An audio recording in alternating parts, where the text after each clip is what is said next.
and welcome back to Git Radio, episode number 13. I'm joined as always by the salt to my pepper. It's Paul. How's it going, guys? Hope everyone's good. Looking forward to talking some 9th Age goodness. So we've got a confession to make. This episode was meant to be where we get our lovely ladies Laura and Jordan on to interrogate them about all things hobby. But things have come up, so we've had to move stuff around. So we'll now be recording that episode next month sometime. But in the meantime, we've got a hell of a show lined up because we have two fantastic guests, one returning, one new. We have the Shadow Counsellor himself, Ed Murdoch. Say hi, Ed. Hello. And we have the Enchanter. It's Tim Botnick. Evening all. And tonight we're going to be talking about playstyle and approaches to the game. So, before we get started, let's just get our guests to introduce themselves a little bit. Ed, you've already been on, but you can just remind everyone how evil you are. So I'm a part of the 9th Age Executive Board and head of the background, which means that I spend more time on this hobby than is realistically plausible to maintain a real life. I'm also the person who keeps beating Andrew in competitions, hence his saltiness. In fact, I think he's done something wrong by naming Paul as the Salt. Well, someone's never getting back on the show. Do you want to try and top that, Tim? So, people may or may not know me as Tim B, because nobody in the whole of the hobby seems to be able to spell or say my surname. Not that it comes up too often, because you'll usually find me somewhere in the mid-tables instead of at the top winning trophies. I'd also like to share the accolade of beating Andrew at 100% success rate so far, but not just doing it narrowly, giving him a proper thrashing with a list well known on this podcast to being so rubbish, there's no possible way I could win the game, to quote episode 11. That's me. You'll see me playing hordes of chaff someday or another at some event. The worst part is that's 100% what I said. Quote, I will table you. Okay. Apparently, a main theme of this episode is going to be ripping into me, but that's cool. I'm man enough to take that. So, Paul, what are we going to be talking about today? So we're going to be kicking off talking about playstyle. What are our preferred playstyles as 9th Age players? So, Ed, do you want to kick us off with this one? What's your preferred playstyle? Sure. I mean, the thing is, I don't actually know if I have a preferred playstyle. It's interesting, having talked to Felix recently, he seems to be under the impression that I am some sort of Highland berserker that who only takes pleasure in charging straight forward at the enemy and ramming units down their throat. And I have played that way. I didn't really think it was the only way I played, but apparently that's the reputation or the impression that he got. So I'm slightly reevaluating certain parts of my playstyle recently. But generally speaking, I tend to hone into whatever playstyle fits with the army in both enjoyment and having a decent chance of winning, but I'm more likely to take a playstyle that I enjoy and try and tweak it to win rather than finding the most popular or most successful playstyle and using that. Okay. And what armies is it that you actually play with? So I play with orcs and goblins, which, depending on your loadout, can be almost two completely distinct armies.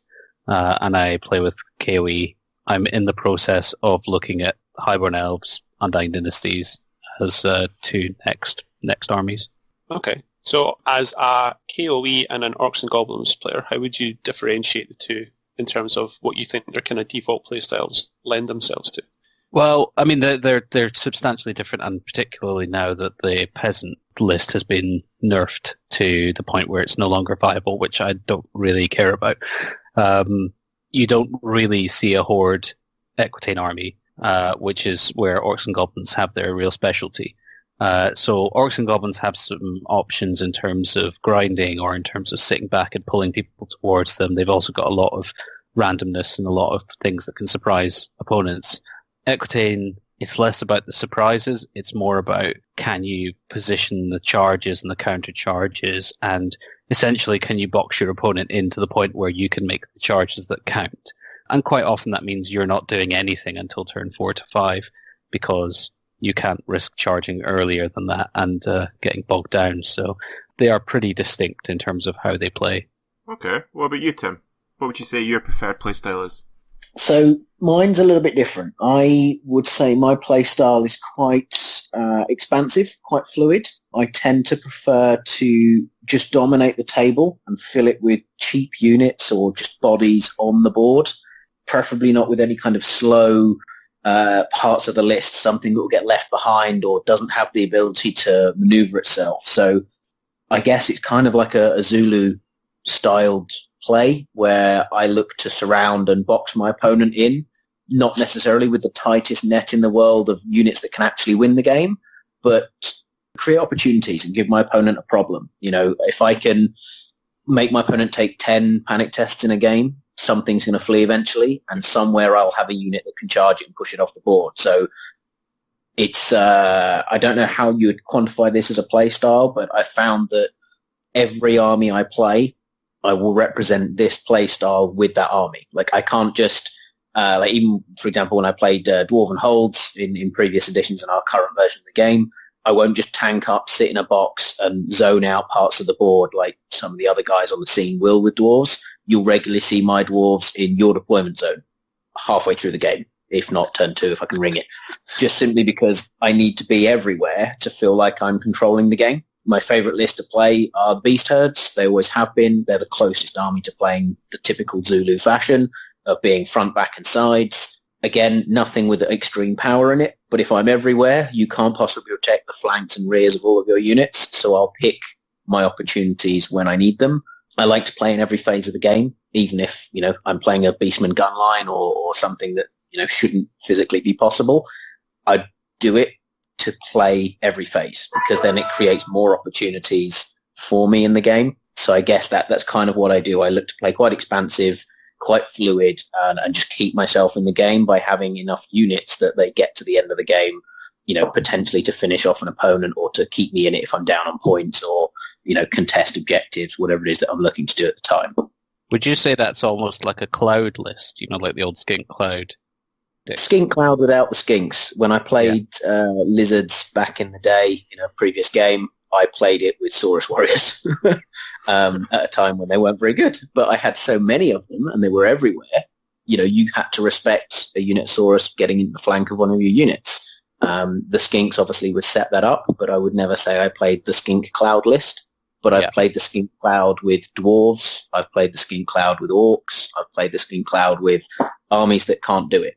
The only exception to this being vampires, where you just lose the ability to flee or run away or, you know, create holes in the line that weren't there the turn before and march about the board at high speed. I tend not to play that style of list. And if I do, you'll probably see it's full of wolves and bats and ridiculous things that no one else takes. But I've got a lot of them and I'm trying to do new and unique things with them. That's very interesting. Okay, well, we're going to pick out some of the stuff you guys have just mentioned. Paul, what's your favourite playstyle, bud? What do you think? Come on, tell me. I want to know. That sounds like a really loaded question. Like you know exactly what I'm going to say. Well, I'm a Warriors player, Andrew. So. Oh shit! I forgot.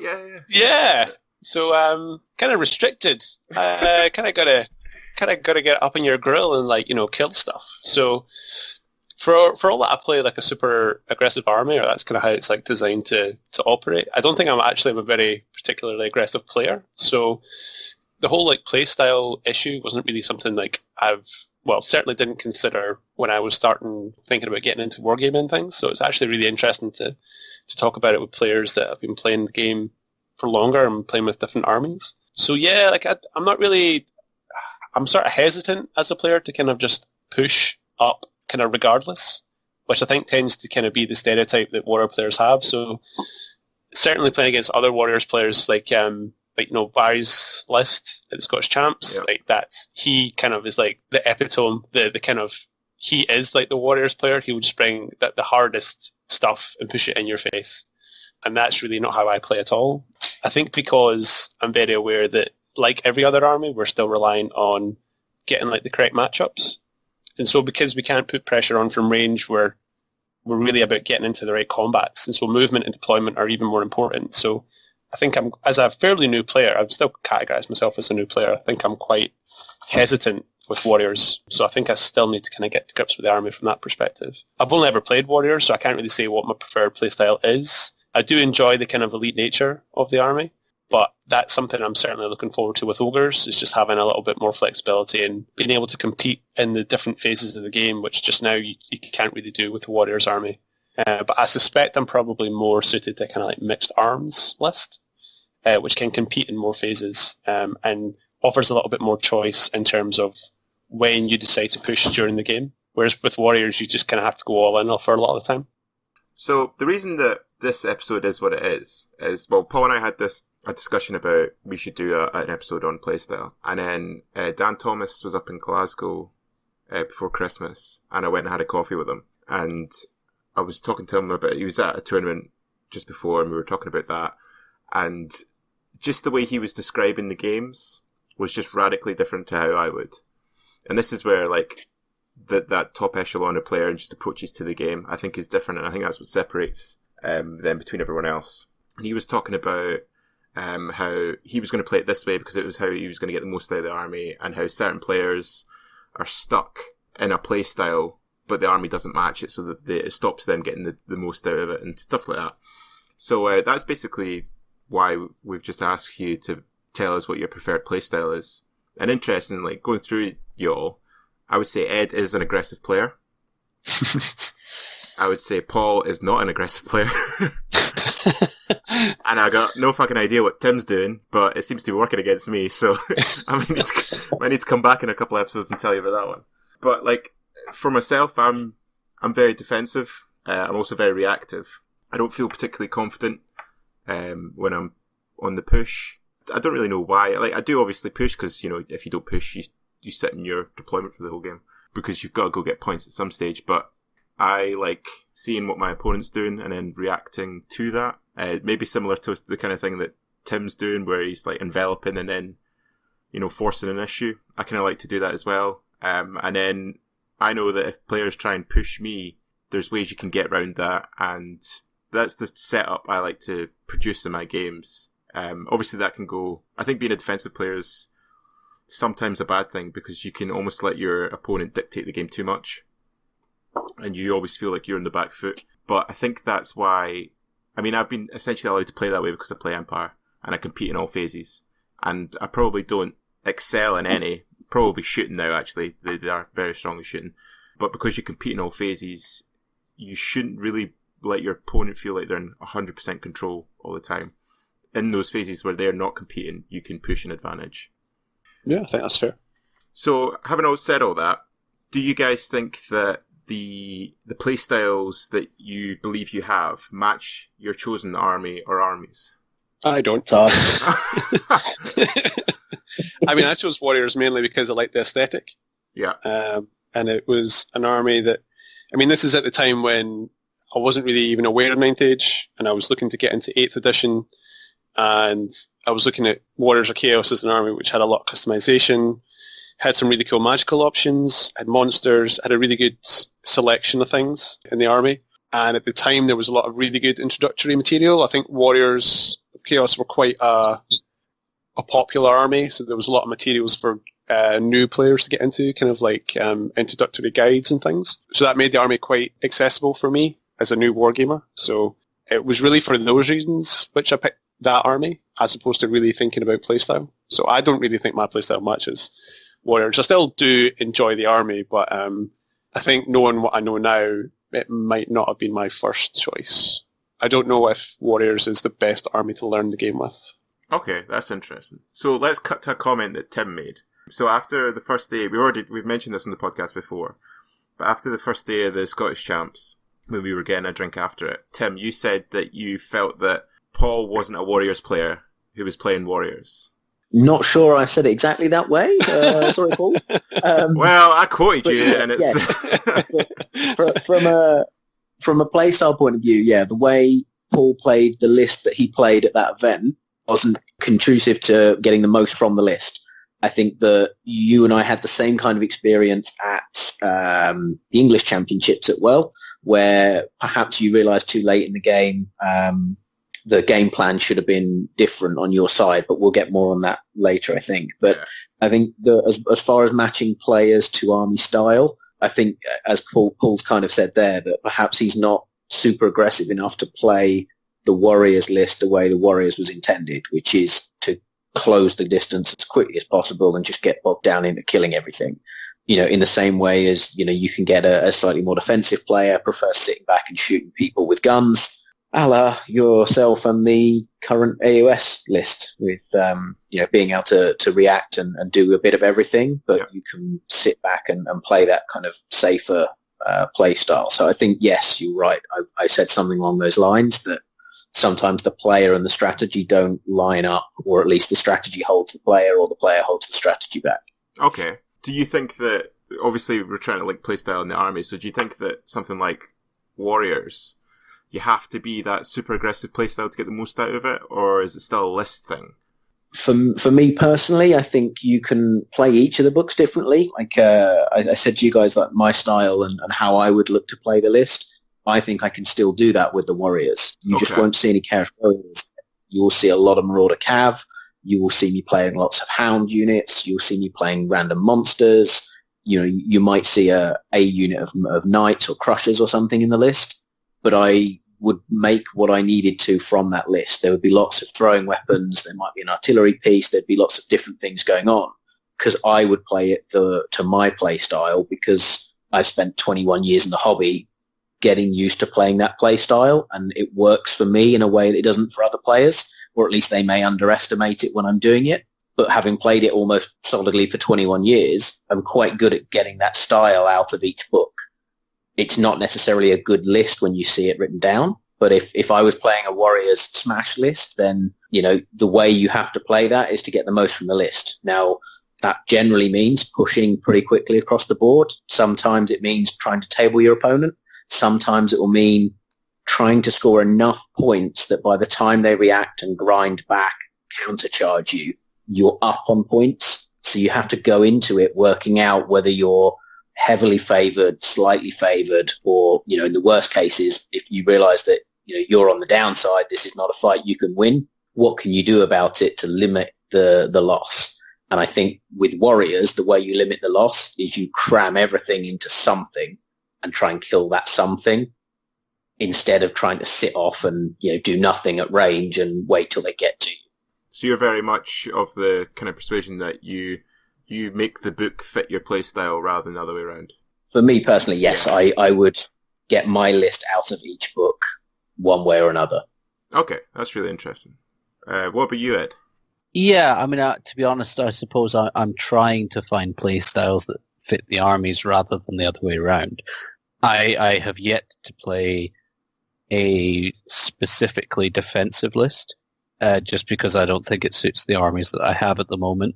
I've tried to play the green gun line a bit in terms of, full defensive goblins, but that one I couldn't make work. Now, whether that was the playstyle or whether that was the list or whether it was just because orcs and goblins don't do that particularly well compared to others, sure. But generally, I want to find a playstyle that I find enjoyable and that I find fits the army's character rather than the other way around. What about you, Andrew? I mean, I'm Empire, so we do everything. We're broken as fuck, so... I mean, for Empire, you can really play any way you want. Could play an aggressive Empire list if you wanted. And actually, I've been testing an aggressive Empire list. Don't tell Felix. Recently. But yeah, I mean, I've only played Empire in 9th, so it's hard to say for certain. But I mean, definitely, I've found a playstyle which I quite enjoy playing, and I think that I can get quite a lot out of. And Empire seem to do that because they're very synergistic, and they can compete in all those phases. And like Tim said, if things aren't going well, you can essentially turtle up. And when you're turtled up, you're still quite a hard army to get points out of if push comes to shove. My army probably does match my playstyle, but I've played a couple games with the VC over the last couple of weeks. I think I played 4 games. Just to try them out, just try something different before we go into serious ETC practice and things like that. And quite surprisingly, I found that they're quite a defensive army as well, because a lot of the early stages of the game are all about getting your shit core units up in numbers, so they can hold out while your killy stuff does the work. So actually, I think just by pure dumb luck rather than actual active choice, the VC book seems to kind of fit my playstyle as well, which is nice to know as I complete painting 120 zombies. Were you conscious of your kind of playstyle, your preferred playstyle, before you chose to go with Empire? No, not really. I mean, like you, I was kind of drawn to the aesthetic. I mean, you know, like I do history as a profession, so I was drawn to the aesthetic, and I like the idea of being able to compete in all phases.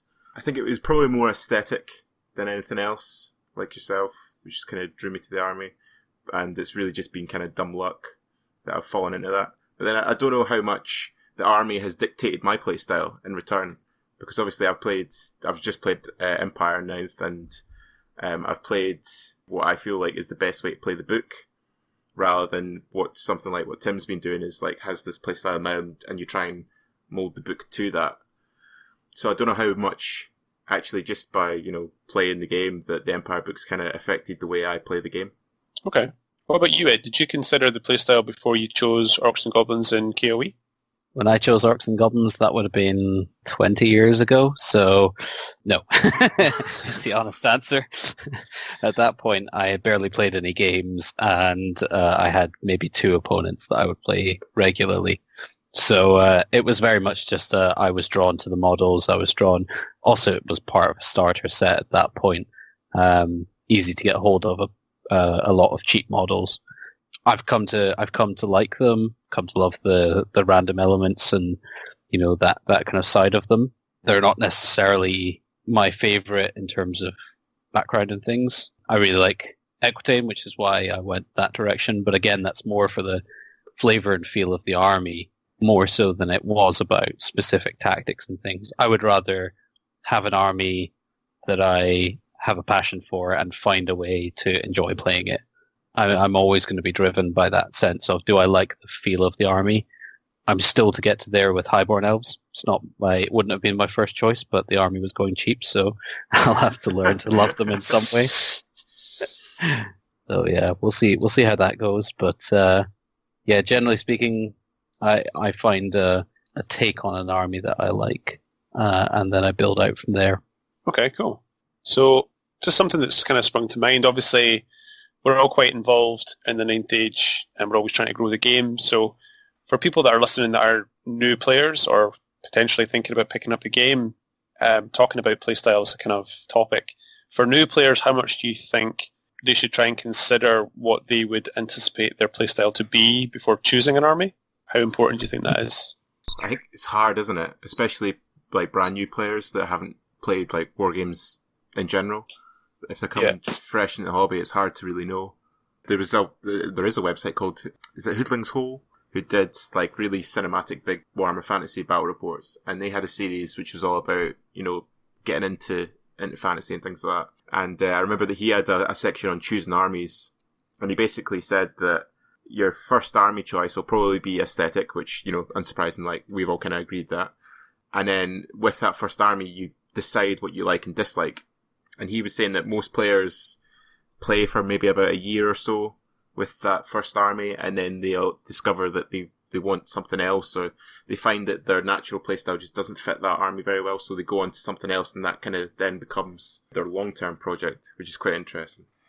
I would agree with that. I'd kind of second that way back many a year ago when I got into Warhammer in its first instance, I just fell in love with what were the Highborn Elves in their original form and the fluff and character that went with them. And I got into that, started playing with that army until I discovered that playing the way the book fluff is written, so in order to fit my army into the way the background was written about the play, I found myself being quite limited. So treating every elf life as if it was exceptionally important, and therefore playing every game not to lose the models I had, because, you know, in the background, like, oh, for every elf that's dead, you know, that's, you know, a big chunk to lose of the race. So I played my games that way, and I played the games the way that I interpreted the background stories and the way that things should come about. And I found that wasn't for me. Playing with the very few elite models wasn't the way I wanted to play the game and get the most enjoyment. So I came across, you know, my second love of things, which was the beasts. And I always have grand designs of going back and playing a super elite, fantastically well painted elf army. But until I can get to that stage, I will continue playing complete chaos and roaming around an entire battlefield with the beast. So I can understand that background choice and play style. Yes, you'll start with one till you find the other, but I don't think there's a better way of doing it. Short of sitting and watching hour upon hour of Warhammer Total War YouTube videos or something to get an understanding of the army races. I can't think of another way, short of reading the background stories of the books, to work out what you want to play. But there's nothing quite like playing it on the table to find, you don't like castling up and sitting back and shooting people with cannons at long range. You'd actually prefer to get right up in everyone's grill and smashing stuff up with chariots. It seems really obvious, but until you played it, it's hard to know what fits your character. Yeah, 100%. Yeah, I don't think that's something that's necessarily intuitive for a new player. I don't think they would necessarily consider playstyle as an important aspect of their choice as to which army they should start with. But I think, given that obviously we can all appreciate that if you get into the game, it takes a long time to get to grips with the game. It's quite an in-depth game.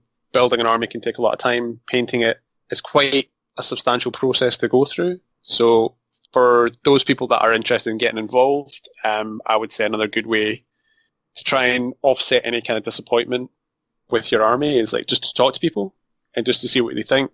And then through those kind of conversations, you can get a better idea. Because like you say, apart from that, you've really only got relying on battle reports and things like that and trying to make up your own mind. So I think talking to people that play different armies is, you'll get a good representation of how that army should operate and if they think if that'll be something they'll actually enjoy.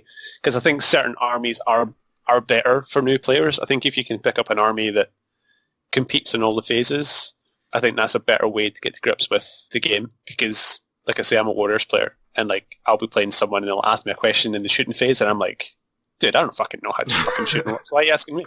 So yeah, I guess for learning the rules, that's a good point. That sometimes some armies, I've heard various people who don't play Magic, for example, and therefore had no idea how Magic works because it's been multiple iterations of the rules since they've played with any Magic. And so, anything that encourages you to learn all the rules is probably a good thing for a first-time player. I don't think it's a kind of make or break decision, but I think, as I say, because it is quite a big investment, you don't want to get 12 months into your first army and think, maybe I've made a mistake. Potentially sour the experience a little bit. It can, but I think as well, whatever choice you make, your first army, the first time that you're building up models and painting them, it's such a labor and you're going to lose games. I mean, unless you're a savant, and I've yet to meet anyone. Okay, that's not true. I've met a couple of people I would call that, but they've been playing for years. Oh yeah, sorry, Tim, you're one of those. Oh, bro. Yeah, Andrew, he said savant, not servant. Oh, right, sorry. He said savant, not idiot savant. But I mean, unless you're just whiz kid, you're always going to lose games at the outset, especially if you come against experienced players or you play in competitions. So you've got to get through that slog of picking up the rules, learning what the rules are, learning how to play, and just losing with an army.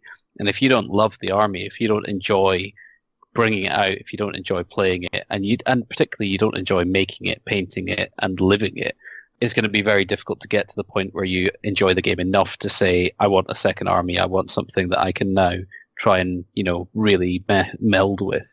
So I think talking to people is good.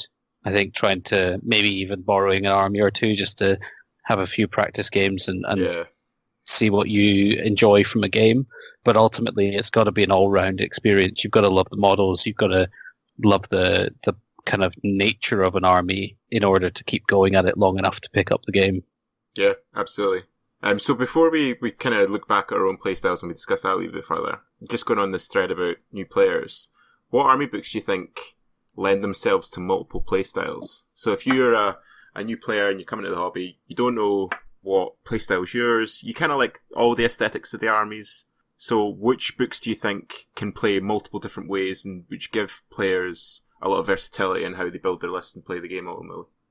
I think based on the armies that we typically see in the club, I'd say most of the lists kind of generally fall within pure combat or more shooting focused or some sort of mix. We generally don't see a lot of kind of avoidance or monster mash style lists or horde army type.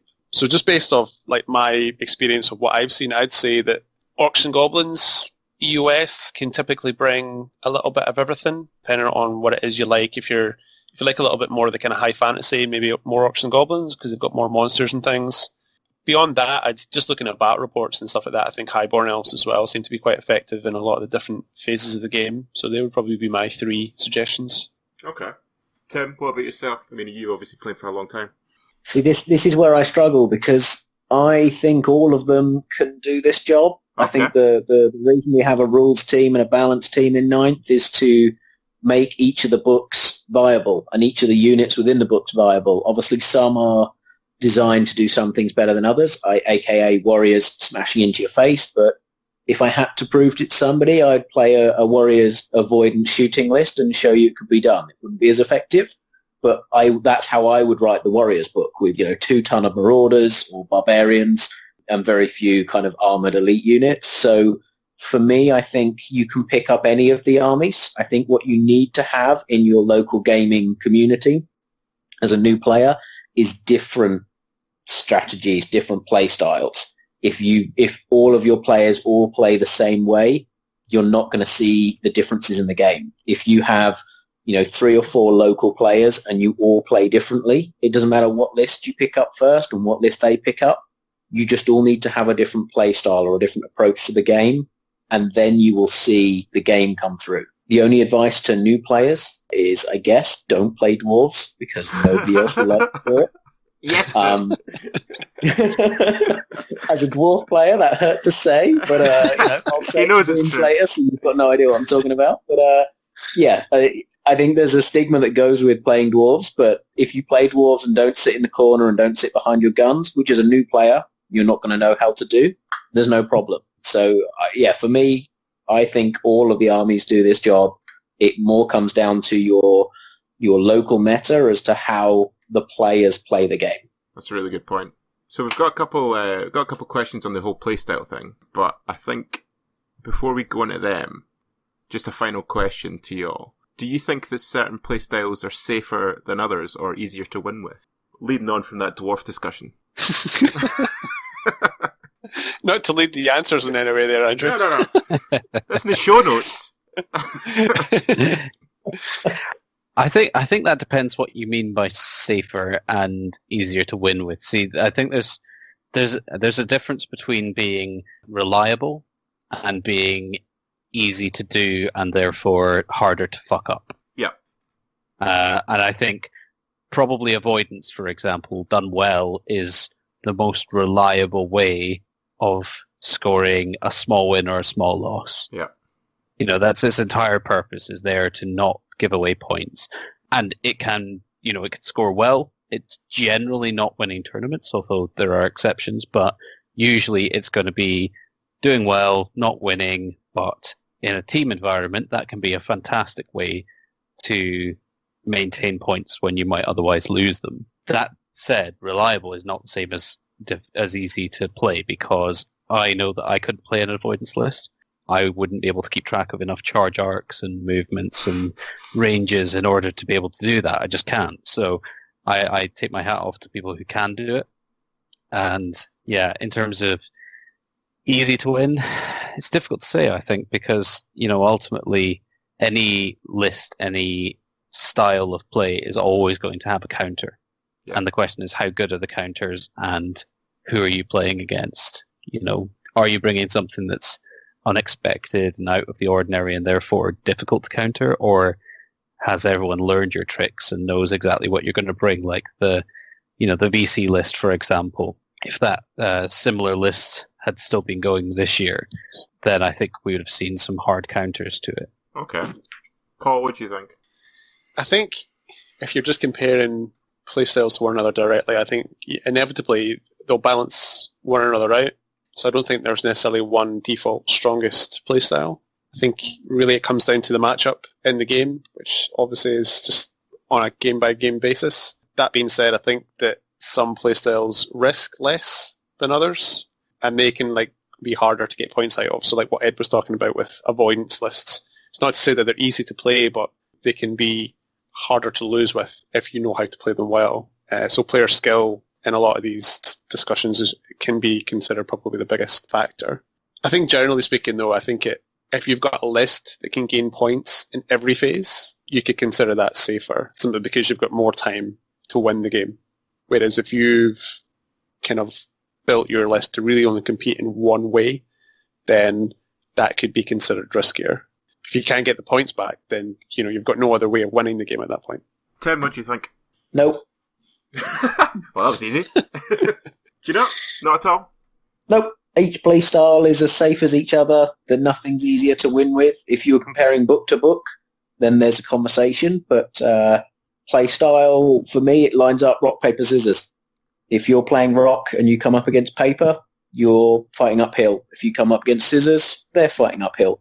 It then comes down to what the players do with it. So for me, play style, I wouldn't say anything's safer than others per se. If somebody plays a super reliable, sit within 12 inches of leadership 10 general on a BSB and never leaves the deployment zone, how are they going to pick points from me sitting across the board, whittling away at the one weak point that I can find? If they decide, I don't, no, just no. I'm going to stick with no. Okay. What do you think, Andrew? I think player skill is massive, and just the ability to read the game, which is a big part of this discussion. But I think super aggressive is an easier playstyle to get stuff out of the game with, simply because you have one objective, and that is to get up into their face, and unless they are just as smashy as you, or they, chaff you to shit or shoot you off, you're getting points, and even if they chaff you to shit, you're getting points. So I think it is an easier playstyle to see. I don't want to say it's an easier playstyle to win with, but I think it's an easier playstyle. However, having said that, I think it's also the one with the highest variance levels, because if you've only got one way to play the game and you push up and you are countered, like Tim was saying, or that other player is just simply better than you and outmaneuvers you, or and things like that, then those are the kind of armies that bleed a lot of points when things really don't go their way. So I definitely think that corner armies, gun lines are super reliable, and I think they're easier to play. But I think the hyper aggressive play style is probably easier to win with. But again, player skill and the actual ability to beat the game is so big. That kind of leads on to the kind of second big topic of mentality and player mentality when you actually play the game. So how do you guys actually come up with a game plan? Do you have a specific process that you go through when you sit down and think, okay, this is what I'm going to be playing? So for me, game plan begins with finding out who my opponent is, looking at the table that we're playing on, looking at the mix of units that they have and the mix of units that I have, working out my opportunities. So if I'm playing a VC or a UD list that's not going to be panicking anywhere, then that scraps a huge chunk of what I'm looking to do in the game out. But what it does mean is I now know I'm going to outmaneuver them. So my game plan starts to evolve. I don't build game plans based on the psychology of my opponent as much as Andrew's mind games would have you believe. He's a liar. Like if I come across somebody who on a Sunday morning still a little bit worse for wear from their Saturday night celebration, who am I to say that because they can't see which one of me they're playing against, they're not going to be able to push their army to the table? So I won't build a plan based on something like that. And I won't build a plan or a game plan based on player skill. So if somebody is going to play very tight, like if I find out it's an ETC veteran or something, I know that they're not going to make mistakes. So my game plan has to be more solid. But if I'm basing my game plan on you making mistakes, that's a bad game plan. So for me, I have to work out in the matchup whether I'm the attacker or the defender. So this is a trait that I learned playing Magic, of all things, where I might be in a matchup that across a 9th Age gaming table where I think, my list can do a bit of everything, my opponent's list can do a bit of everything, but I work out whether or not I'm going on the attack or the defense. Now, a lot of the time, players realize this too late in games. So, again, maybe referencing the game I played with Andrew at the English Championship, to give you an example, his army shoots. It's not a gun line, but his army is there to outshoot mine. I was playing an army that had quite a bit of shooting as well, and I fancied winning the shoot-off, which I then proceeded to start to do for the early turns. And when Andrew realized that shooting me off wasn't going to work, he started pushing across the table and reversed what was going to be a very heavy score in my favor back to a much tighter game when he realized he was the attacker in that matchup. If he realizes that in turn one, I'm in a world of pain because there's not a lot I can do about it. And that kind of applies to multiple different games that I've played at tournaments or in friendlies, where I can win games simply by identifying that I'm the attacker with an army that looks like it's defending. So an army that's got lots of shooting, or it's got the ability to hold out long in a game because it's quite grindy, or it's like the old-fashioned Temple Guard block with Slann and stuff in it, or Dwarven Hold units with Stubborn. They're designed to last. So their game plan is just not to die and to kill you in return.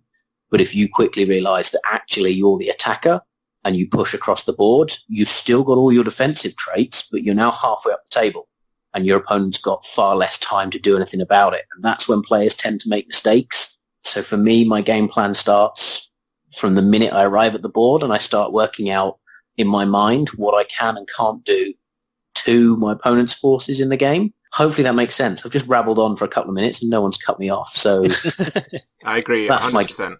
100%. Yeah. I think That's our exactly game. what Andrew does. Yeah. No. I don't do that. I don't put that much thought in it. I think our game at English Champs is like the classic example now of misreading the game.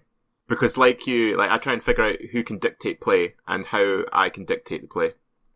So most of the time for my Empire army, I can dictate play through magic and shooting.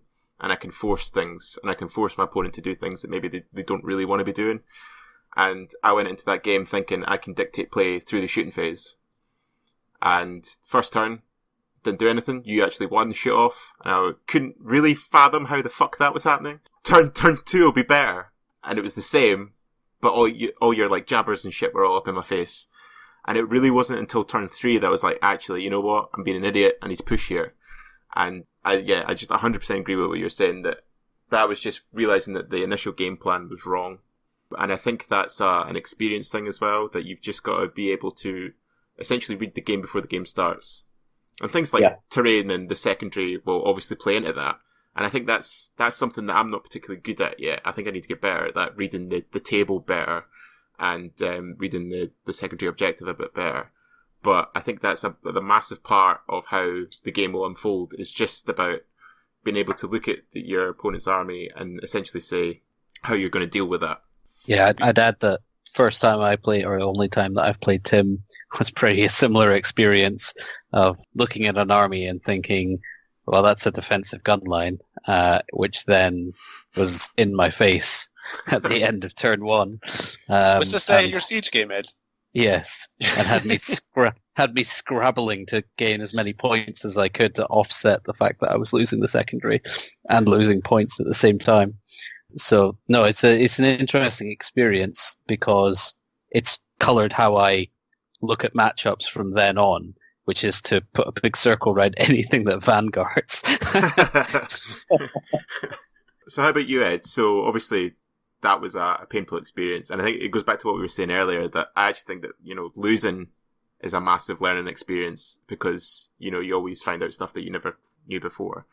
But you learn way more from losing than you do from winning. 100%. But how do you approach your games now? So it's always slightly evolving. I try to read the lists in more detail now than I used to. I try and have notes on the characteristics of a unit that are going to be relevant when I play them.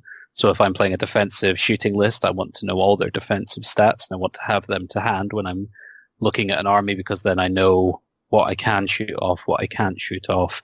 But then I'm sort of thinking, I know my army. I don't need to think about what's in my army. I need to look at their army and think, if I'm facing me as them, what am I looking to achieve based on the secondary, based on the board layout? Is that hill, is that going to be the pivotal point in the game? Are they going to sit behind that? Or are they going to come around that impassable? So I'm essentially looking at what their game plan is going to be, and then can I live with them doing their game plan as it is and counter it, or do I need to do something more dramatic in order to shift where the game is? And that might be completely sitting back and castling, which I rarely do, or it might be trying to push one side, or It might be pushing for first turn, or it might be going for second turn when they expect you to go for first turn and sitting further back than they expect you to. So I like to think that every game is completely different, and I like to sort of treat them completely different. But yeah, it all starts, I think, from reading the list and knowing the component parts of what's in the list that you're facing. Paul, what do you think? If I have a plan, if being the operative words, it's really just thinking about the kind of matchups. And if I'm more familiar with what I'm fighting, if it's an army that I come up against regularly, then I'll be a little bit more confident, and I'll be better aware of the kind of matchups that I should try and get off. Beyond that, I don't try and play the player or anything like that. I will maybe consider what terrain there is, and if I'm playing a gun line, can I use that to my advantage? Can I use that to screen certain units? But beyond kind of thinking about how best to get points out of enemy units, I don't really have much of game plan, which probably is the reason why I don't win very often. Certainly when I go to tournaments, I try and read through all the lists and stuff, especially for those lists that I'm not familiar with the army. I'll make notes so that I'm aware of, okay, that unit does this, and then I can try and best to consider the matchups in the game. That's kind of basically how I approach the Scottish Championships. I think that was really useful, but on the other hand, I think I was, in some regards, a little bit over-prepared, and so I was a little bit too rigid when it came to actually playing the game. Should have been a little bit more flexible and changed what I wanted to do if things weren't actually working. So I think it's just experience when it comes down to it, and how best to kind of adapt rather than having a strict game plan from the outset and trying to stick with it. Like you say about being able to read the game, I think it's just something that just comes with experience. This was something that came up when I was talking to Dan, because he was saying that that's what he thinks this is the biggest boon for good players, is the ability to have your plan and execute it, and that not having that game plan and not having a feasible way to do that is what holds a lot of players back. And he gave an example of a vermin swarm army, and he was saying your target prioritization when you're looking at that army across from you, what's the thing that you need to take care of first. And he was saying that it took him a long time to realize that it wasn't the big block, it wasn't the war machines, it was the screaming bell, because that was given the aura effect to all the units. It was the one thing that if that was removed from play, that changes the game completely. But I think that's an experience thing as well, and it takes a long time for you as a player to look at that army across from you and figure out exactly what you need to take out in order to change the game, how the game will play out. But I don't know if you guys, do you guys have the same thing? Like when you see that army across from you, do you have, that one or two targets that you need to take out? I think, and I know what you mean with regards to identifying as part of your own game plan what you're going to do about your opponent's stuff. So I'd kind of combine this, if I can, with something Ed said a couple of minutes ago about knowing his plan and therefore trying to work out his opponent's. And I liken it to playing chess. You've got to think 3 moves ahead. So when I'm deploying to get to turn 3 to see what the board looks like for turn 3, not for turn 1 and 2. Like the distances are too great, your opponent can do anything or nothing, but I'm looking for where I want to be in turn 3, and I'm working out what the threats are going to be for me within that. So with my list or list style that I play, my play style, my opponent should have a huge problem working out what exactly I'm going to do or what I could do with the amount of units that I have on the board. Whereas if I play someone who, let's say, for example, a straightforward, I'm just going to rush you warriors list, it might be as scary as hell on paper to sit across the table from, but you know what they're going to do. And the easiest thing to do once you've done that, like I have my plan, I know what their plan is, what would cause their plan the biggest issue, or what can I do that makes sure my plan is foolproof? And as you say, it's that target prioritization of, I don't need to kill the Demon Prince. If I remove something else and the Demon Prince is stuck facing combat res, then he's not coming into combat because he only has to fluff once to lose the Prince. So it's creating that opportunity of what to do. And the one thing that I found the best for this, to get myself in my opponent's head and to see what they're seeing, which is something I did at the ETC last year, because there's 10 hours per round. When I finish deploying, they finish deploying, and vanguards are done, I walk around and have a look at my army from their side of the table, so I can see what they can see to see what it looks like. Does it look like I'm going to play super aggressive? Does it look like I'm defending behind that hill? Or is that hill just so happens to be 1 inch in front of my deployment zone and I couldn't have done anything else? I like to do that to see what my opponent is thinking, because if I can work that out, that's an even bigger advantage for me. Knowing what they're going to do about it means that I might do something different, or I might concede that, you know, if their game plan is to remove X unit in my list, I might let them do it, but I might let them do it in such a way that it takes X, Y, and Z out of their list. So I'll sacrifice something important to me in order to get a good exchange in the matchup, which is something that particularly new players might not realize is going on until they've had the experience of doing it a couple of times over. So something that I think is also worth bearing in mind is that while you're doing your target prioritization and you're working out your counters, your opponent's doing the exact same thing. Yeah. And if you ever find yourself relying on one thing being in the right place or one unit surviving to get to turn 4 or 5, you're going to have a problem because you don't know what is going to happen and what's going to get there. So, for example, wrecking teams. I love wrecking teams. I like to use them as roadblocks and obstacles, and they get in people's way. I can never rely on them, though, to be there when I need them, because magic, shooting, chucking a small unit in there, they can go at any time. And no matter how good you think your one threat is, if it's one threat, there's a good chance it might not make it to where you need it to be. So considering how the opponent is going to counter your kind of big threats, your game winners or your game defenders, is extremely useful, because sooner or later you're going to be in a position where you lose something that you thought was critical to your plan if you've relied on one thing. This is where like target saturation comes in. When you're making those target prioritizations, it's almost like acceptable loss. If your opponent's got too many threats, or, you know, at least multiple threats, you've got to accept that stuff's going to get away from you and you're going to lose stuff. So it's about almost being able to develop that plan on your feet, that if you're not able to kill that, then that, you know, you might have to sacrifice that unit to hold it up. But if you sacrifice that unit, you're going to get more points because it has allowed you to do something else on the other side of the table. Linking on from that, do you guys consider the secondaries from like the outset of the game? Because this is something that, you know, I've mentioned before, I don't think I'm particularly good at. I think I play the army rather than the scenario, and it's starting to become an issue because, you know, when you're playing, you know, good players, a lot of the time it comes down to who gets that secondary, and it's something that, you know, I'm conscious that I need to improve on. So I was wondering if you guys are thinking the same things, or is it always something that's in the forefront of your mind when you're making that game plan at the start? I don't. I mean, as long as I'm killing more things than I'm losing, I'm always kind of reassured that things are going okay, and I've got kind of time to worry about the secondary objective later on. But it really just depends on the matchup and the deployment style.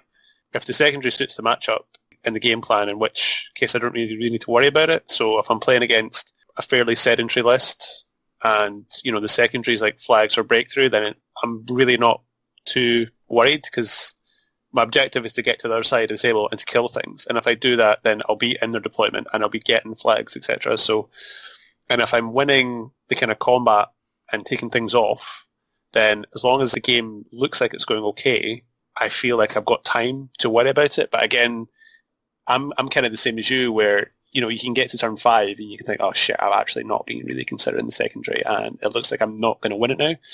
So just being able to read the game, as what Tim was saying, 3 turns ahead, makes all the difference. I think typically the way I play Warriors is that I generally do have more kind of elite units, so I generally don't have a lot of units to spare. So I think that's something that, you know, maybe I should consider when it comes to like list building, etc., about having more mobile objectors and things like that. But I do and I don't. It just really just depends on the setup. And if it's a casual game, then I tend not to.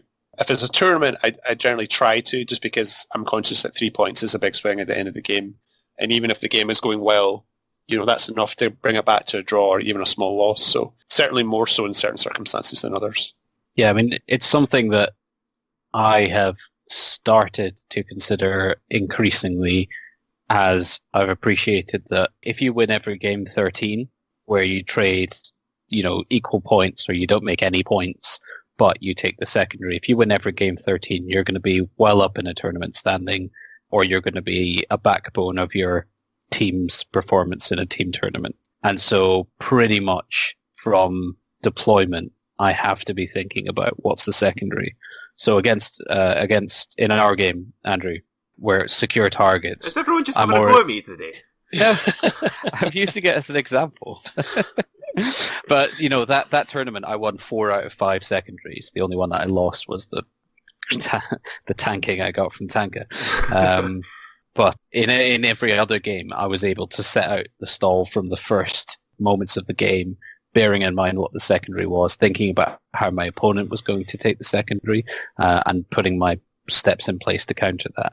So against you, secure targets, I knew I had more scoring blocks. I knew that I could carry the objectives, so I didn't have to worry about not being able to move after I got them. So I basically lined up my 3 units in position to take all 3 objectives, and also knowing that with yours being a gun line, that I knew that where you were going to be for the most of the game. In the game that I narrowly lost against Beast Herds, against Luke Tranter, I lost my bunker in turn 2 through lucky spell and a terrible failed panic check.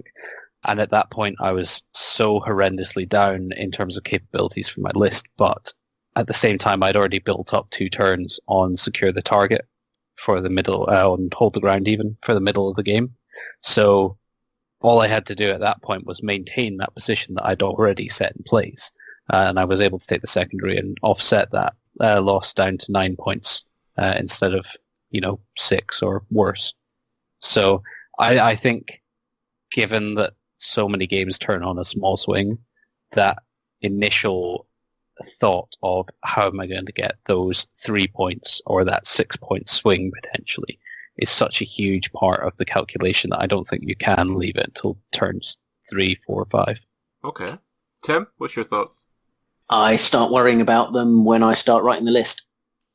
I start thinking in my list of what I'm going to be able to do in each of the missions that come up, simply because when I get to the table and I'm working out what I can do, what my opponent can do, what the terrain looks like, I'm also thinking about the deploying with the mission in mind, because with the nature of some of the missions now where you have to be touching the marker to pick it up at the start of a turn, or you have to be contesting the middle of the board every turn to counter it, or whatever it is, getting the deployment zone, they are so key to working out what you're going to do early. You only have 6 turns in a game, and it's even more important, even with the amount of time we have on the tournament scene, if you're playing someone who not necessarily has a reputation for not finishing their games, but if you have a matchup that involves 52 units aside, you're not finishing the game either. So you need to be thinking about getting the mission earlier. So, you can only, you might find yourself in a position where you're only going to get 5 turns. So if you're expecting to pick the mission up turn 4, 5, and 6, you're only getting 2 turns of what you're thinking you're getting the mission. You're conceding the early stage to your opponent. Now, depending what the mission is, obviously some of them only apply at the end of the game. But for me, I would be worrying about the secondary pre-game. As soon as I get to the board and I know what the mission's going to be combined with the deployment, then I start building a plan for it. And I think in the games I've had with all 3 of you, they're good examples in different ways of how we did that. So Andrew, in our game at Tech, I controlled the middle of the board and kept your units from it to claim that middle point. So I won the mission, and it was too late for you to do anything about it by the time you came out to fight me. Yep. I think Ed, when I played you at Strife last summer, I think I deployed in such a way that I pretty much stopped you getting to the mission unless you went by battle line. Yeah, that would have been the double volley guns. Yeah. Well, it sounded more tactical when I just said I deployed that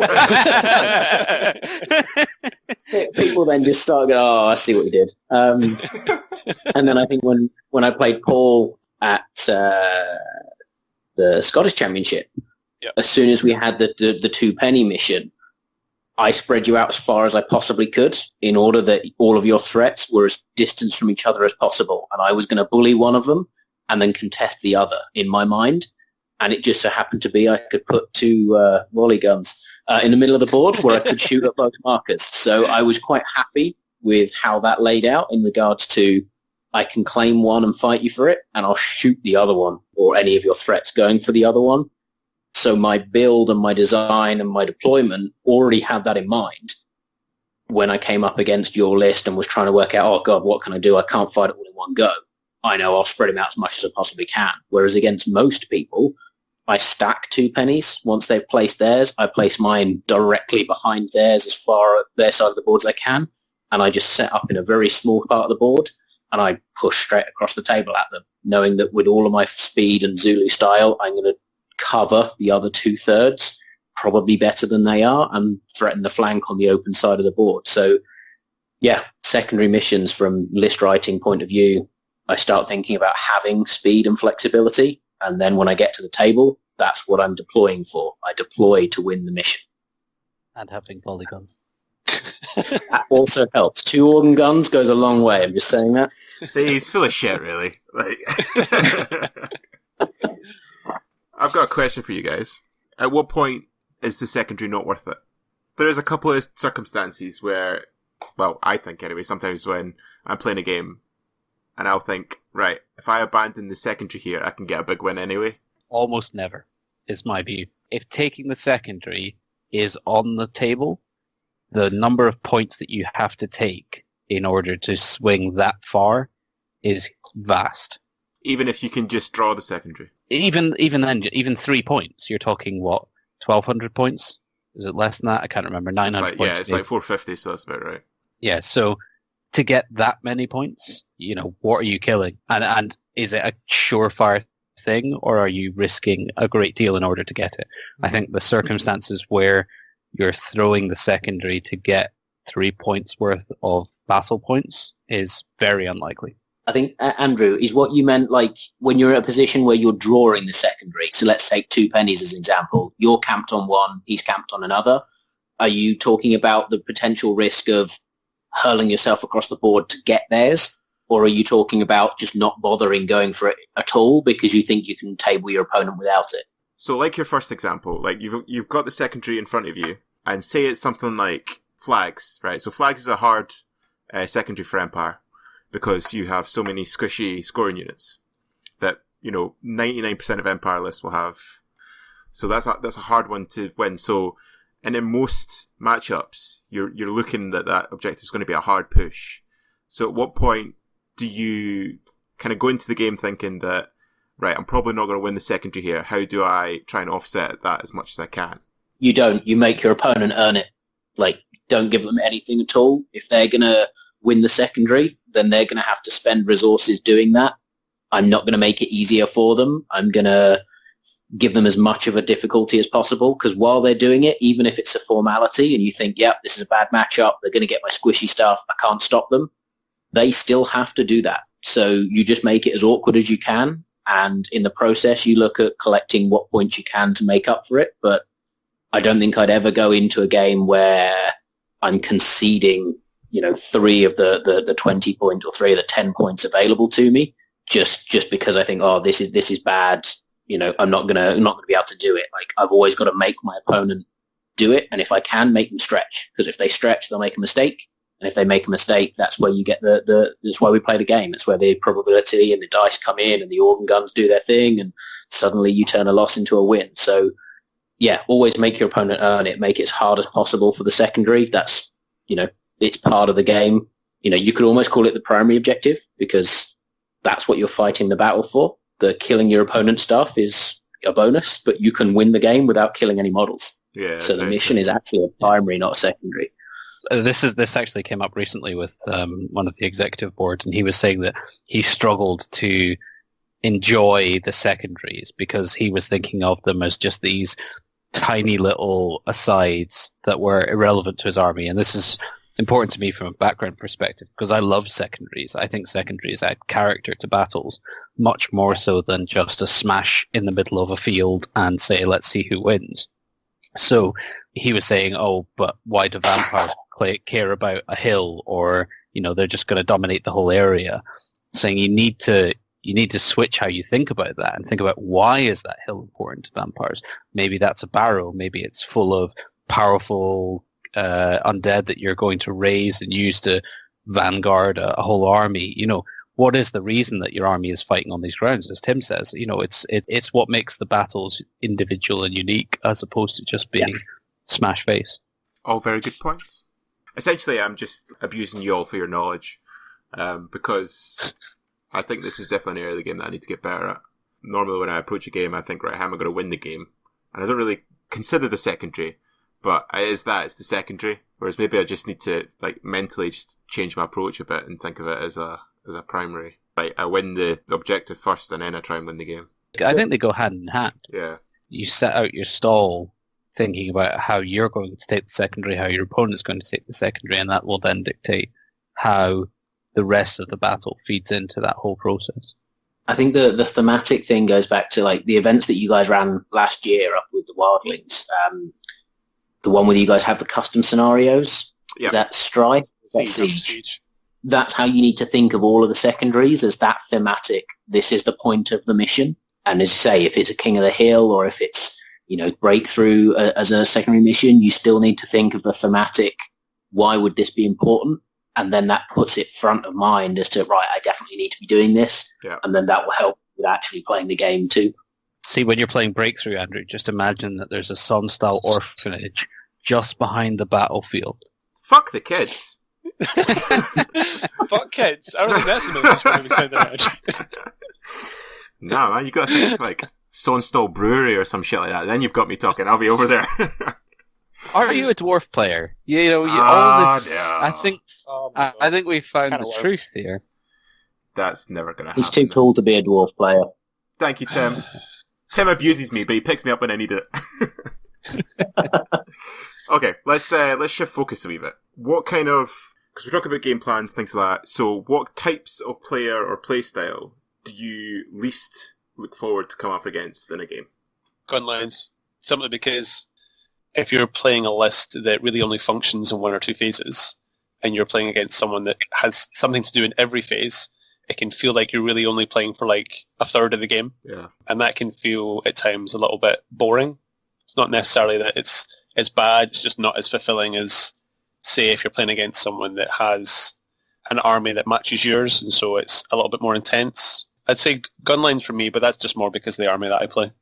Ed? I don't think there's a play style or an army style that I won't enjoy playing against. But when it comes to players, that will dictate the nature of whether I enjoy a game or not. Okay. And that comes down to, are they sporting? And I don't mean, are they going to give me things because I've enjoyed games where I've been 20 more than I've enjoyed games where I've won sometimes. But, are they in it to collaborate on having a good experience? Are they looking to sort of gloat and take advantage of minuscule things that they may or may not just say have Martin, seen? Ed. I was just thinking that. No, I genuinely, I've never seen Martin as that kind of gamer. Yes, he No, he's not. He's no, he's not. I'm only kidding you on. But when you've seen people who've told you the wrong stats on a unit deliberately, I mean that's blatant cheating. Yeah. But also in circumstances where they will spend so long agonizing over certain things instead of just talking, that communication is such a huge part of the game to me. And if you're not communicating with your opponent and you're not trying to ensure that you're having a good experience, win, lose, or draw, then that's the kind of experience that I won't enjoy. So, yay, ETC, let's find out.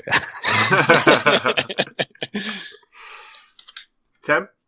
I'm going to second kind of what Ed said. The play style, not a problem for me. It just adds to the thematic balance of what I'm looking to do in that particular game. The player has a big indication, and mine is kind of three extremes. So there's the extreme in the people who don't want to talk to you. They're all business. They're all about the win. They're also generally not very good, but they think they are, and they'll overplay everything in their mind, but won't talk to you about it, won't have an open game, won't have a discussion. And you tend to find these are the guys who go to time a lot. There's another extreme that are these other two are kind of like my local meta. One of them is a guy who's not on the scene that you'll all know yet, and the other guy everyone will have known the legend. So I'll describe the first one, which is no fun, no risk, not even the thought of a risk. A rerollable 11 still isn't going to be rolled. Like, he won't take the risk that a panic test on a reroll 11 could go wrong. Everything is done basically as black and white as it possibly can be. He never wins big, he never loses big, but he'll tend to grind me out in our games because we'll either go to time or we'll lose the end of it or whatever. Love the guy, hate playing the game or any game we play because we have a clash of styles. I have my very open and weird and wonderful, and take the dwarfish, sit in the corner, have no fun, take the guns away, and apply the same thing. Like, they're not even interacting with your list, but they're still draining your life. So that's one style. And then the opposite to that is the man, the legend, where doesn't matter what he's playing, doesn't matter what I'm playing. If it's within charge range, he's declaring it. Oh, we've made it. On a 50-50, he's either in or he's in. And then he gets to it. It doesn't matter what battle plan, what strategy, how clever you've been, how tactical genius you've been. This will get in, and then it'll do maximum impact hits, and then you'll fluff your attack, and then he'll destroy you and tell you that's exactly how the math works, despite that not being how math works. But then he'll re-roll it and do it to you again. So, I can't argue with facts. So they are my extremes of what I don't like to play into because I feel like I can't do anything about it. Does Nick live down in London? Nah, I'm only kidding. No, Nick isn't like that. He's just really jammy when it comes to long charges. Loves a long charge. He does. If it's not an 11 plus, he's not interested. We pretty much put an objective in the next Strife pack just for him. Yeah. If Nick doesn't win that, I'm going to be really disappointed. Well, he didn't win it whatchamacallit? Scottish Champs. I think he tried, I think he did 6 or 7 12s. He was like, come on! Okay, well, I think before we go to the last topic of the show, which is talking about playstyle and mentality at events, it's probably worth doing the questions just now, because I think they kind of link in nicely to what we were saying. We had a question from one of the guys from the Wildlings group, Fraser, and he asked, what is the most effective army you've played against or seen that used a playstyle not normally associated with said army? Andrew, are you going to answer that one? It's bullshit is what it is. Nah, mine's just Tim. Tim knows, Tim's not even speaking right now and he knows it's him. Not necessarily the Beast Herds one. That was just a misreading of the game. But I think in terms of an army which was super effective and which no one saw coming was Tim's dwarf list that he took to Siege. Because Tim was in my team and I didn't know what the fuck he was doing. And every time I looked over at his table, he had this, massive block in the opponent's deployment zone, and it was turn 2, and I was like, I didn't know what was happening. It was very confusing.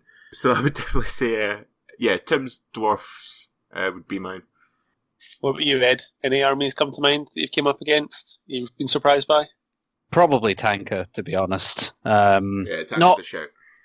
It didn't really surprise me particularly, but the way he played it, where I was certain I had more range and more charges, and he basically proved me wrong.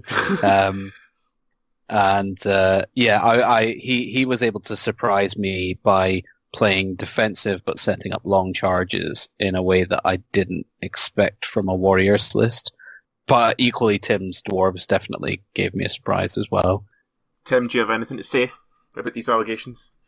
This Tim guy sounds like a hell of a dude. What a man! What a man!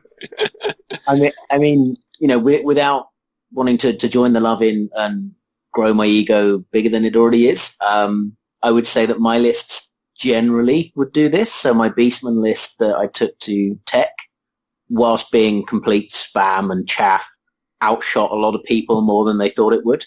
Right, it did. One of the most interesting ones that I did that I didn't take to a tournament scene, but I played around with a couple of games at my local club, was an MSU dwarf build, where I just flooded the board with 10-man units of dwarves and did all of the normal ridiculous shenanigans that I would do with a board, but I had dwarfs instead of beastmen with their lack of leadership, and it confused a lot of people because they didn't know what to do or where to get the points from, because if you collapse in on one unit and it died, 2 more flanked you. And dwarves on the charge are pretty savage, even in little blocks of 10. But charging dwarves is pretty savage, even in blocks of 10. So without meaning to make dwarves sound even more bent, A really small MSU dwarf list, backed up with double organ guns, obviously, is pretty scary and not something you'd expect from the army. But yeah, certainly different. Different is good. Essentially, if you are one of those dwarf players, never leave home without rune-crafted organ guns. That's all you need to know. And don't forget the rune. Yeah, don't forget the rune. It's a fucking shambles if you forget the rune. Jabronis. Paul, what about you? When I read this question, my immediate thought was Tim's B-side list, just from the description that we had of your game on the last couple of episodes. But yeah, like from what we see in our club, I don't really think there's anything that really sits outside the kind of remit of the armies which people play. I would say that of late, I do enjoy seeing Ed's different orc and goblin builds. Like the chariot list was pretty bananas, just with all the characters. And I'm quite looking forward to seeing his list for Strife. But I don't think they necessarily sit outside what the army can do. I just think they're quite different. And they're not something that you typically see in battle reports or on the forums and stuff. So. And Tim, you had a question, right? I did, yeah. I had a thing that I'd like to kind of ask you guys about what we're looking at here with playstyle and tying into mentality going into the next section. So what I'd like to kind of get you guys to do is to rate yourself on a tilt-o-meter in-game. So we've all played games where we've wanted to tilt, or we've had an instance come up where we just want to lose it and whatever. So I guess to rate yourselves on a tilt-o-meter from like 1 to 10, so 1 being Mr. Miyagi, has never even frowned before, all the way up to a 10, which would be like Titanform, Eren Jaeger or something. How you think you are in games, and then after you've rated your score, what you do in a game to get yourself out of it, like how you control your tilt mid-game. Is tilt just rage? 10's rage, yeah. Maybe what we should do is also rate one another. Oh, okay. Just to see if our own perceptions match up with what everyone else thinks. That's a good idea. Let's do this. Everyone should just remember that I'm the guy recording it. And I'm the guy that edits it. So if you hear a weird, I think that Cut. 10. No, okay, right, let's do this. Paul, you start. Whoa. Andrew, you start. You're Never mind shifting it. Come on. Okay. Tilt. 1 to 10. Yeah.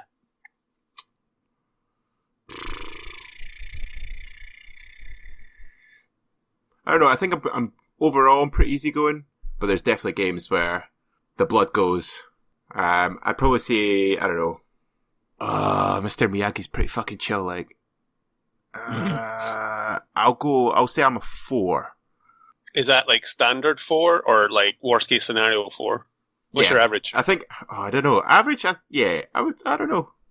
Yeah, I think it comes down to your potential to tilt, because ultimately you only ever tilt when things are going wrong, so.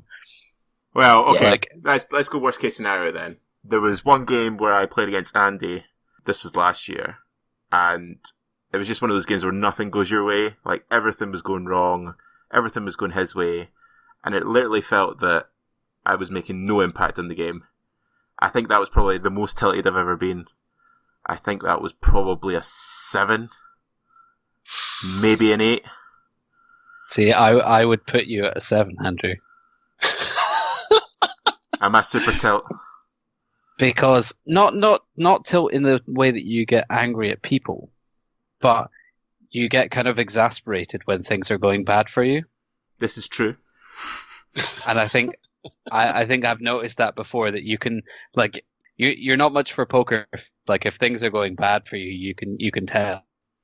How do you know? Maybe it's just mind games, Ed. You ever considered that? Maybe you're doing exactly what I want you to do. The day you come back from that expression and beat me is the day that I will know you've mastered the poker face. Okay. Oh. Alright, okay. I would say, like I say, I'll lose a lot, but I think 6 or 7 average. But I'll tell you this, fucking last game at the Scottish Championships, fucking 11. I was raging during that game. Like, I kid you not, I punched the table at one point. I got really fucking angry and apologized to the guy. I was like, look, I'm really sorry, but there was just no reason why I should have lost that game. And it wasn't a good tournament, and it wasn't a great matchup, I thought. And yet, at deployment, I figured I can win this game. So I was pretty quietly confident that I was at least going to get a win in my last game, and I didn't. So turn 5, I was fucking livid. So that was definitely 11, but I'd say on average I'm probably only about a 7. I would put you a lot lower than that. I would put you a lot that's lower good. as well. I think generally speaking, I've, like, as you say, I think when you lose more often, and I've been in that position where you're losing regularly, like I've gone to tournaments, multiple tournaments, usually team tournaments, to be fair, but I've come last place in all of them. Actually, that's another one, Andrew, where we were at Midlands. Yeah, I've kind of gone through the process of coming last, and I know what it's like, and I think you never react poorly to that kind of situation, Paul. Oh, that's good. Maybe that's what it is. I just accept it. Turn 4, I'm like, I've lost the game. That's okay. Spread the cheeks. Oh, well, we didn't do everyone, so Yeah. yeah. So Ed, you gave me a 7.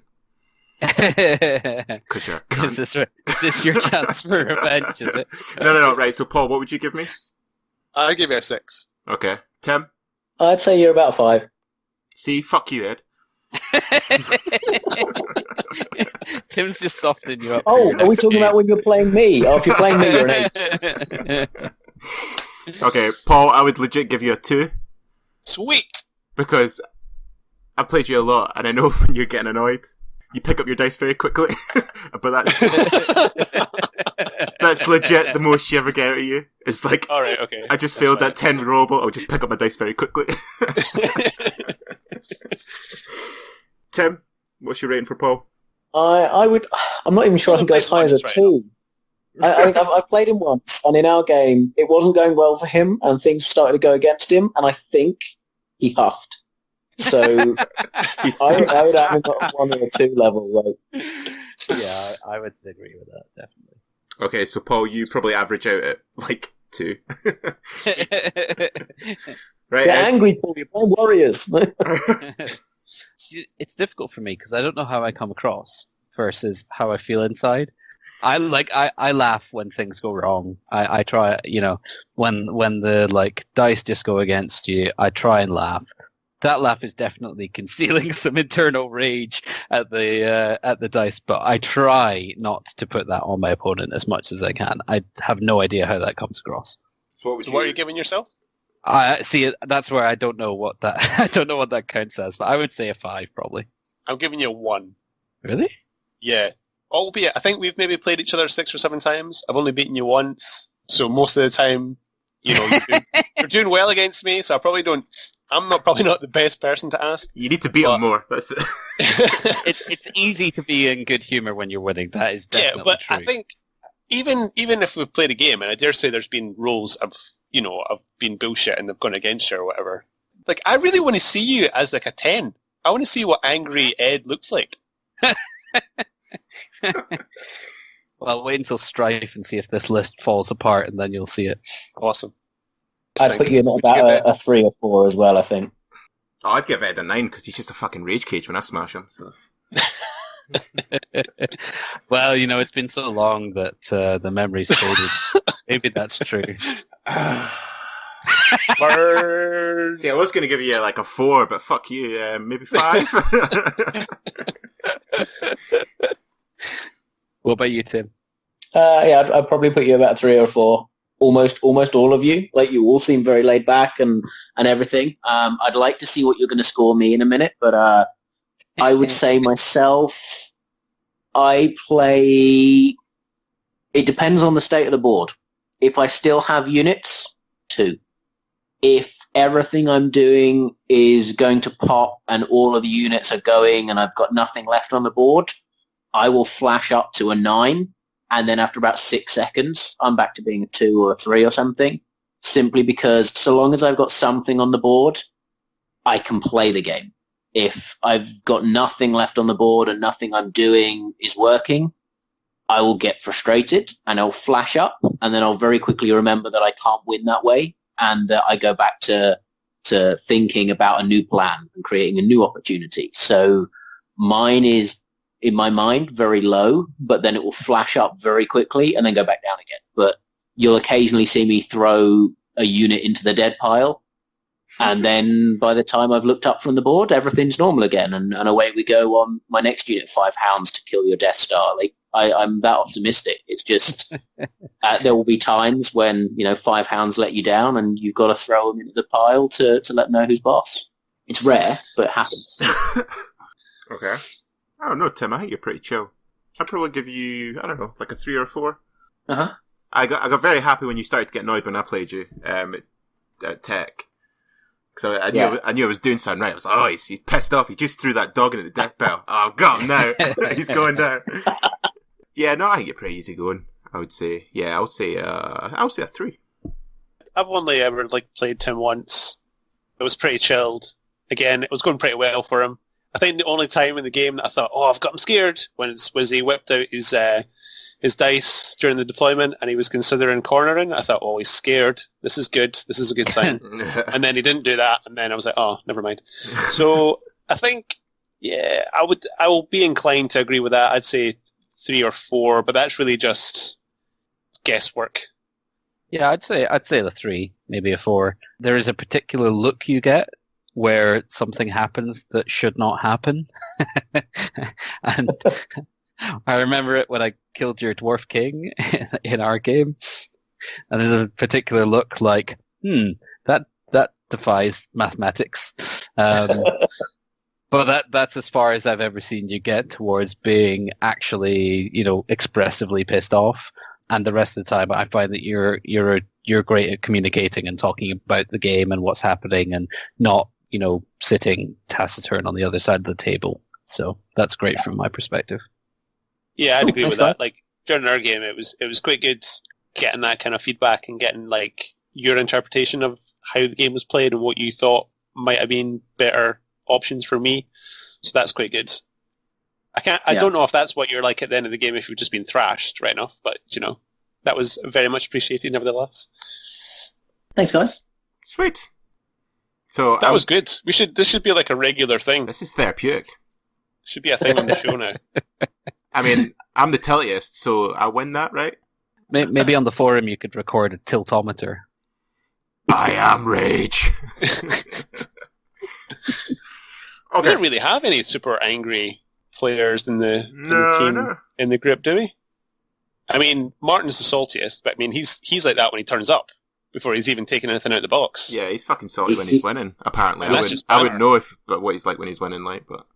If you haven't seen the rage in the group, then you're not trying hard enough. You need to start playing with crap units that chase down Death Stars. Then you'll start to see the rage. Or I'll play Andrew again and you can film it. Either way. Third time lucky, I told you this. Third time lucky. I'm going to make you cry in Zagreb. I'll bring dwarves. You'll just... don't do that. Fucking dwarves. Okay, before we lose friends, let's turn to the final topic of the show, which is applying all this playstyle mentality stuff at events. So the first question for this one is, how important do you think it is to be aware of your own playstyle for maximising your performance at an event? I don't necessarily try to box myself into playstyle, but I think it's important to know what your army's capable of. So because I'm thinking each game is individual, and because each deployment and each matchup is individual, so I'm not necessarily thinking I want to play this as X or as Y, but I think knowing what your army can do, what it's good at, and what it can't do is essential to prepping before an event. So somewhere between not locking yourself into a specific playstyle, but at least acknowledging what your list should be able to do. I think ultimately, to do best at a tournament, you need to play to your own strengths as a player, and obviously that's part of that is considered when you build your list. But you inevitably have more fun, I think, when you're at a tournament or just when you're playing generally if you play to your own strengths. So being aware of that, I think, is quite important. And I think that can sound really obvious, but like I say, really like considering playstyle to the degree that we're talking about it just now isn't something that I have really done before. So I think that's something that's certainly going to help me for future tournaments. I think it's really important because I think it links into your game plan aspect. So I think you need to know what you're good at, what your list is good at, and how you can make the most of it. But you've also got to be realistic in that you've got to, as well as maximising your performance, I think you've got to be aware that your playstyle might come up against something that's not conducive to that, and what you're going to do in those scenarios. I tend to agree. It's important. How else can you be effective? Play to your strengths, play to your list strength, and if in doubt at any point, just play to the theme of your army. Your list should be conducive to that. The way the army rules have been written is conducive to that. Just stick to that, and you can't go far wrong. So, what mentality do you guys take to an event? How do you actually? It's the day of. You're in your prem. You're getting your breakfast. You're psyching yourself up. What outlook are you, looking for when you're going into those games? For me, I'm more concerned with playing well from the point of view that if I don't, it'll detract from my enjoyment. So if I know I've played poorly, I'll go into the mentality in the second game of that's weighing down on me too much than it should. So I think for future tournaments, for me, the mentality that I'm going to take in is really just to have fun, first and foremost. And as long as I'm enjoying it, then I think I'll play more effectively. Even if that means only getting 7 points from a game, I'll still be happy. I mean, for me, because I'm quite early in my kind of wargaming career, I'm not expecting to go into tournaments and to really win. I'm really going in trying to improve. So for me, it's really first and foremost just about having a good time. And I think trying to put too much pressure onto yourself and giving yourself too much expectations can be a really negative thing. I'm completely with Paul, actually. I think the first game of a tournament, you don't know what's going to happen. There's nerves, there's so many things, so many potentials. You're thinking, maybe I can win big and get myself off to a really good start, or I really don't want to lose big. And to be honest, I've been pretty lucky. The most recent tournaments that I've generally come out with a win in the first game. But ultimately, I just think you need to get yourself calm. You need to get yourself into a place where you're thinking, you're playing, and you're not kind of rushing things and letting nerves get the best of you. But ultimately, remember, you're there to enjoy it.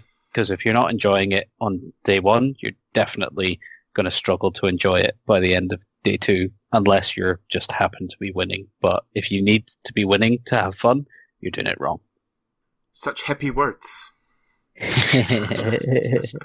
Get used to them, Andrew. He is a 2 on the tilt meter, man. Fuck thick. Well, my 7 on the tilt fucking spits on that answer. Demand victory.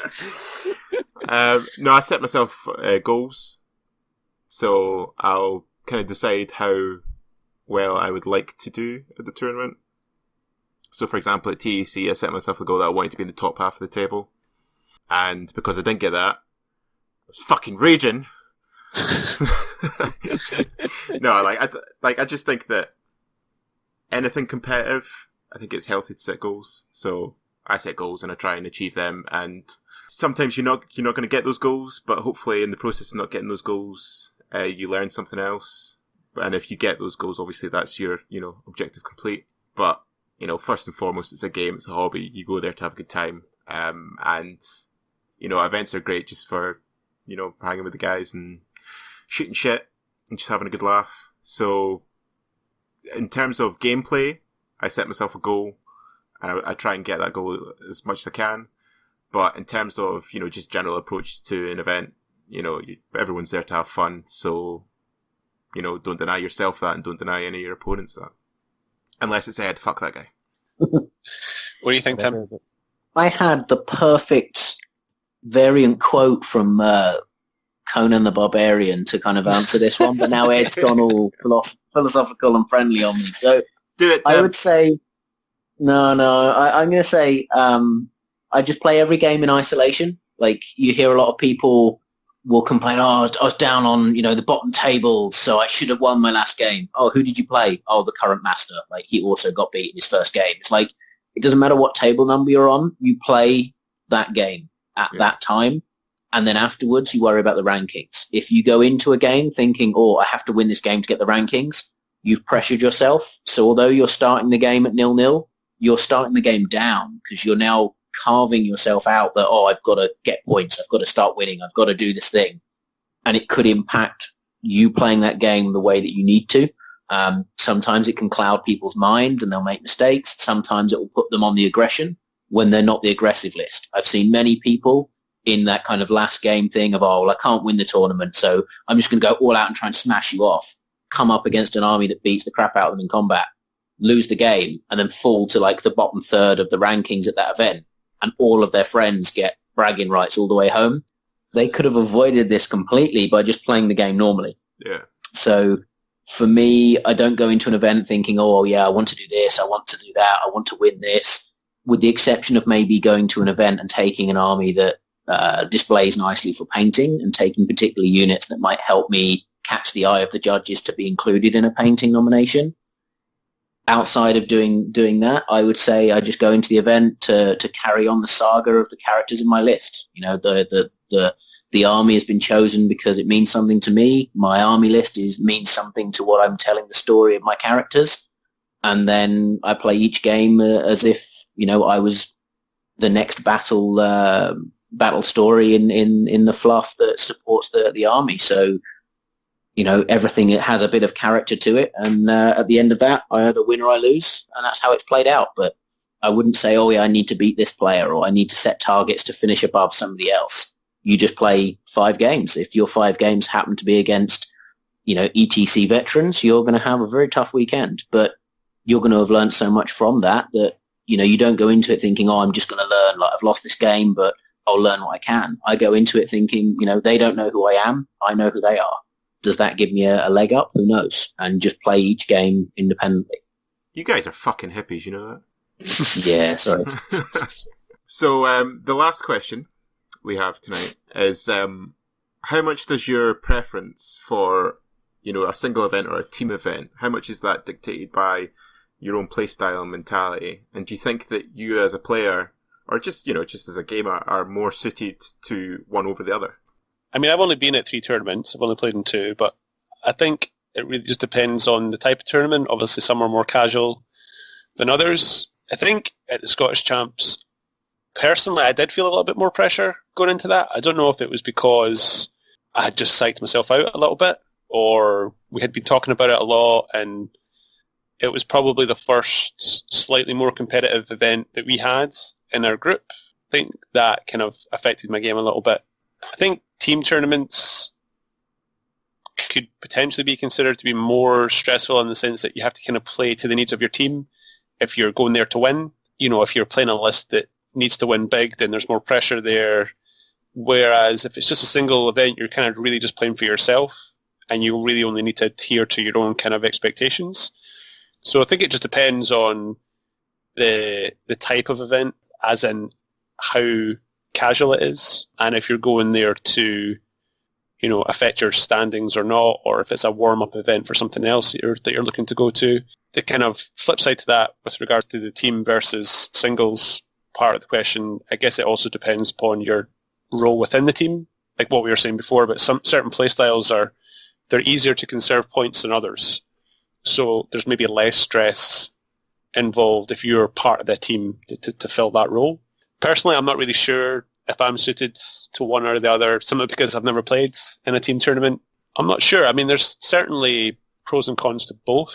The big thing about a team tournament that I like is the kind of just the team aspect, though, and how much of a laugh it can be, kind of winding up other teams and just having, like, you know, good banter and that kind of thing. So I'm not really sure what my mentality's suited to. Okay. Tim, what about you? I would say my play style, being so open naturally and being so weird and wonderful because of the units and the type of games that I play, suits singles because there's no responsibility for the end result impacting somebody else. I think if I was to play in a team event, as I am this summer, then I step away from what I normally do as a play style to play something a little bit more reliable. for the team's benefit. I can't cost the team the round simply because I had one of those games that happens once every now and again where just nothing works. You have to play a bit more responsibly. I think as far as my mentality goes, that fits quite well with a team environment because I keep my games quite calm. I keep the approach to my games quite friendly. I will talk to my opponent during the game. Obviously, I won't start coaching them in a team event, scores first, but I'll talk them through and I'll talk after and, do my best to make sure that they trounce their next opponent so that, our winning ratio is higher overall from team to team. But the mentality, I think, probably fits team better because I'm not as cutthroat, all-out offensive, score as many VPs as possible, singles domination. But I know that my natural play style isn't quite suited to team play simply because it's, you can't say to someone after that, oh yeah, it just all fell apart on me. And my lists have a potential to do that. And I think in a team, you need to be a bit more responsible to your teammates. So you have to do things like take BSBs and, take leadership 9 and all these things that I just find so weird that are just standard and commonplace. So for me, it's kind of I suit one, but I'm suited to the other in a different way. Ed, what about you? I think because I'm genuinely there to have as much fun as possible. Now, maybe this is my experience because I've never played in a team that was competing for like high honors and things. So my experience has been going in knowing that the team's not necessarily going to win. I'm going to have fun. I'm going to try and contribute as much as I can to the team performance. But I think the overall experience, not necessarily when you're on the table, but between games and discussing things after games, the community generally is pretty good. I've generally enjoyed myself at tournaments, but I think it's improved by having close teammates around you to banter with and to share, your anecdotes from the battle and compare performances and just not feel that you are an island, you're not completely on your own. So, there's that kind of collective spirit that I think personally I enjoy more. What do you think, Andrew? You a fan of the team more than the singles? Nah, because teammates let you down, eh? I'm totally joking. I don't know. I enjoy both. I'm not sure, to be honest. I enjoy both. I like singles because it's just you. And that's, both, if you do well, it's just you, but also if you do poorly, it's just you. Having gone through the shit show that was Midlands, I had a couple horrendous games there. And, the team wasn't doing great either, but it wasn't great to say that, yeah, that was another big loss, every round. So, and I think that definitely affected my overall mentality at that event, especially after the second game. So I lost the first game and the second game was going really well against Tanka. And then I pushed too hard and he flipped it and smashed me. And that was a big hit because I went into my third game basically demoralized. And then I lost that, and then went into day 2, and then I got a big win and started day 2, and then the last game I was just done. I was like, I'm done with this event. So that affected my mentality, and that was largely because I wasn't doing well and I was letting the team down. I know it's just it's casual, whatever, but it still affects you as an individual. But do you think your playstyle changes much between the different types of tournament? You definitely don't take as many risks in a team format, even at Siege. There was a couple times where, I could have tried stuff, and if it pulled out, it was going to be, getting lots of points. But if it didn't, it was potentially, very, very risky in terms of the team's performance. So I didn't do it. But the actual team format is just so much fun, and it's it's good going there with your pals and having a laugh and winding up other teams and stuff like that. So, and like the actual, the camaraderie aspect and just having good crack and stuff like that. I think that's really important, and that's a big side of the hobby that if you don't play in teams, you may be missing out on. I don't know. I think maybe mentally I'm probably suited for singles, but I probably enjoy teams more, if that makes sense. Cool. Well, that's us. That's us at the end.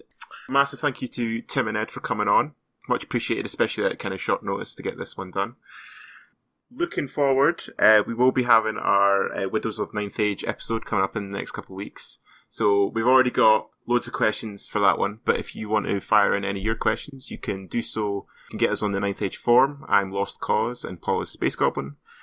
You can get us on the club Facebook page, which is Scottish Wildlands, or you can get us on Twitter at Scottish 9th Age, or you can even drop us an email at scottishwildlands@gmail.com. But just before we wrap up, just thanks again to Ed and Tim, and we'll catch you on the next episode. Take it easy, guys. Thanks again for coming on. Welcome. Thanks for having us. See you later.